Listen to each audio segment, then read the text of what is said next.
Y bueno, es una persona muy indicada para conversar sobre este tema, que parece tan lejano en África, pero que tiene mucho paralelo con situaciones que se presentan en otras regiones del mundo y que ha convocado, como era lógico, pues la atención de la agenda internacional. Bueno, bienvenido, José Gregorio, un placer. Gracias. Gracias una vez más por estar en este programa, Manuel Felipe, y buenas noches a nuestra teleaudiente. La verdad que el tema es bien interesante. Lo que ha pasado con Mugabe es algo que pudiera pensarse que era imposible que pasara. Primero por la vinculación que había con los militares que habían dado la lucha por la liberación de Zimbabue y la creación de ese partido Frente Único, Frente Patriótico Único Nacional de Zimbabue, que parecía que habían establecido pues una fuerza y una relación que era irrompible. Y eso es importante para los estudiosos de estos temas, porque hay gente que pareciera que cuando ve gobiernos totalitarios parece que todo ya se terminó, que no hay posibilidad ni esperanza, y esto nos da pues un ejemplo de esa expresión bíblica que nos dice no solo de pan vive el hombre.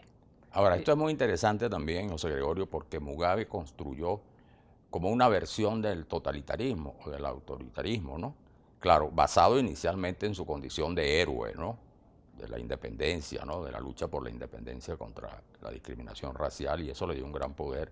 Y además por las condiciones africanas en aquel momento, que no estábamos hablando de un país acostumbrado, digamos, a las reglas del juego democrático. Y construyó un modelo bien original que ha sido así considerado por los estudiosos, por los analistas como ustedes, ¿no? Sin duda, y él crea, incluso se crea, el partido va a crear lo que llaman el mecanazgo, que es un instrumento de dominación muy fuerte que mantenía vinculado a los militares, y aquello era un totalitarismo imbricado donde los militares parecían pues que no veían para ningún otro lado sino para lo que dijera Mugabe. Y ese totalitarismo que empieza a fundar a partir de 1984, cuando se declara un gobierno de un sistema socialista y con un partido único, y 2 años después elimina de un plumazo los miembros de los escaños de los blancos en la Asamblea Nacional, daba lugar a pensar, bueno, y 37 años, daba lugar a pensar Mucho. de que era interminable, pero Y eso 93 años de edad. 93 años de edad, y eso va como pensar de que no iba a salir nunca, con una situación catastrófica que generó, siendo Zimbabue uno de los países más ricos de África. El Hoy, granero de África se le conocía, ¿no? sin duda, hoy es uno de los países más pobres de África, y además la hiperinflación que se dio en ese país con unos números innombrables, que llegó incluso a colocarse el dólar como moneda de Zimbabue para poder paliar la situación. Y hay algo que hay que E ver. incluso hizo un manejo allí con la moneda sudafricana, ¿no? Así es, y hay algo que ver bien importante, porque producto de la presión que comienza a generar allí el grupo africano, que en ese momento estaba haciendo una presión para que lo pudieran lograr un gobierno de unidad nacional, él hace, y por eso que uno tiene que tener mucho cuidado, hace un artificio precisamente, llamando entonces al líder de la oposición en ese momento, Tsvangirai, para que forme el gobierno de unidad nacional. Claro. Una vez que este había ganado la elección, pero entonces el Consejo Electoral que había conformado Mugabe no reconocía el triunfo y él no aceptó ir a la segunda elección. Va a regañadiente por esa presión internacional que se produjo, y cuando se forma el gobierno de unidad nacional, se crean unos pactos allí para ir a ese consenso de que se iban a nombrar el fiscal general, el presidente del Banco Central, e incluso nombrar jueces con el concurso de los dos, tanto del primer ministro, que en ese momento era Tsvangirai, Sí, lo elevó a primer ministro. su opositor más firme, Bueno, ¿no? eso tiene que darnos nosotros como estudiosos de la ciencia política, que no siempre esos consensos con dictadores son buenos. Claro. Bueno, ¿qué hizo Mugabe? Utilizarlo totalmente, trató de paliar la situación económica que hubo en ese momento, la inflación, con unas medidas económicas que dieron unos resultados marginales, y una vez que logra resultados, no le para y no cumple ninguno de los pactos, tanto así que comenzó o seguía tomando dinero del Banco Central para financiar sus viajes. Y fue pintado a la pared prácticamente este líder de la oposición, Así es. que lo que hizo fue frustrar Y su entonces, esposa fue asesinada en circunstancias muy misteriosas. sin duda, Es sin duda. otro dato Otro dato importante. importante que hay que tener, y eso logró debilitar a la oposición de Zimbabue en ese momento, lo frustró, que, bueno, que la gente pensó que ya era imposible salir de Mugabe por la manera como había jugado en ese momento. Hay algunos que dicen que con este ese golpe de palacio que se dio allí para la sucesión de Mugabe, dicen algunos que va a seguir una dictadura blanda porque ya no más personalista. Para mí no existe ni dictadura blanda ni dictadura fuerte. Las dictaduras son malas, todas para mí, desde el punto de vista de lo que sí eso significa.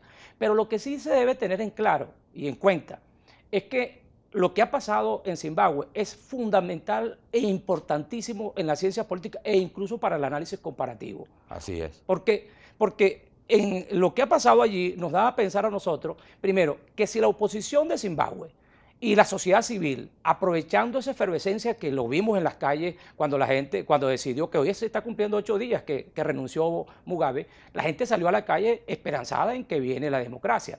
Si eso es aprovechado, yo estoy seguro que en el 2018 se instaurará la democracia nuevamente en ese país, dando pues un florecer a esa sociedad y una nueva esperanza para resolver los problemas a los cuales le ha llevado esa dictadura tan férrea de 37 años. Ahora, una dictadura muy particular, como decíamos, una versión de totalitarismo, ¿no? Que no se puede comparar linealmente con otras experiencias totalitarias del mundo, porque fíjate que hay dos características. Primero, su adicción, 3 años y ya con evidentes demostraciones de cansancio físico, eso era imposible. Y luego vienen los errores que siempre cometen los dictadores, que fue tratar de imponer a su esposa, a Grey, por el hecho de ser su esposa, frente a quien se consideraba su sucesor, que era el vicepresidente.